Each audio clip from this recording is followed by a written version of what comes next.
যে আসমানের মধ্যে সর্বপ্রথম যে গুনাহ ছিল সেটি ছিল অহংকার, কারণ ইবলিস অহংকারের কারণেই আদমকে সহ্য করে নাই। এজন্য বলা হয় যে ইবলিস, তার মধ্যে কিন্তু সব গুণ ছিল, সে বড় একজন আলিমও ছিল, বড় মাপের একজন আবিদও ছিল, আসমানের কোনো যেখানে যেখানে সে সজ্জা দেয় নাই, এবং সে আরিফও ছিল, আল্লাহকে খুব ভালো জানতো।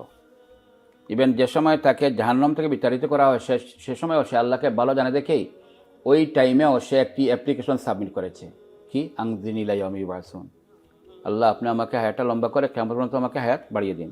কারণ সে জানে আল্লাহ এত দয়াল, আল্লাহ দিবেন। আল্লাহ বসে দিবেন, এটা রিজেক্ট হবে না।